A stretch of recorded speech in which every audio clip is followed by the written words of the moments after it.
அந்த பயத்துல நீங்க ஒன்றியத்தோட ஆட்சிக்கு பின்னாடி நீங்க போய் ஒளிஞ்சுக்கிறதுக்கு காரணம். இன்னும் உங்களோட ஆட்சியில் இன்னும் எத்தனை அட்ராசிட்டிஸ், அண்ணா யூனிவர்சிட்டி கேஸ்ல இருந்து இன்னைக்கு அஜித் குமார் அவர்கள் கேஸ் வரைக்கும் எல்லாத்துக்கும் நீதிமன்றம் தலையிட்டு உங்க கவர்மெண்ட்டை கேள்வி கேட்டுக்கிட்டு இருக்கு. எல்லாத்துக்கும் நீதிமன்றம் தலையிட்டு கேள்வி கேட்கணும்னா அப்புறம் நீங்க எதுக்குங்க சார்? உங்க ஆட்சி எதுக்குங்க சார்? நீங்க உட்கார்ந்து இருக்கிற அந்த சிஎம் பதவி எதுக்குங்க சார்? எப்படி கேள்வி கேட்டாலும் உங்ககிட்ட இருந்து எந்த பதிலும் வர போறதில்லை. ஏன்னா இருந்தா தானே வரும். மேக்சிமம் உங்ககிட்ட இருந்து வர பதில் சாரிமா,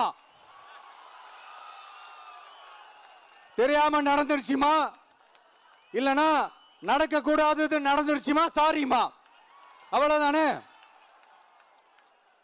இந்த வெற்று விளம்பர மாடல் திமுக சர்க்கார் இப்ப சாரிமா மாடல் சர்க்காரா மாறிடுச்சு.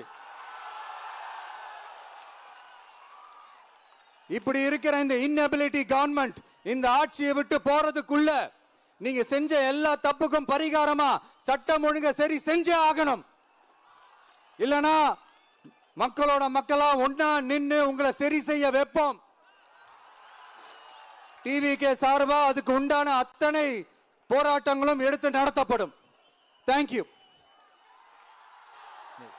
நீதி வேண்டும், நீதி வேண்டும், நீதி வேண்டும், நீதி வேண்டும். அஜித் குமாருக்கு நீதி வேண்டும், அஜித் குமாருக்கு நீதி வேண்டும்.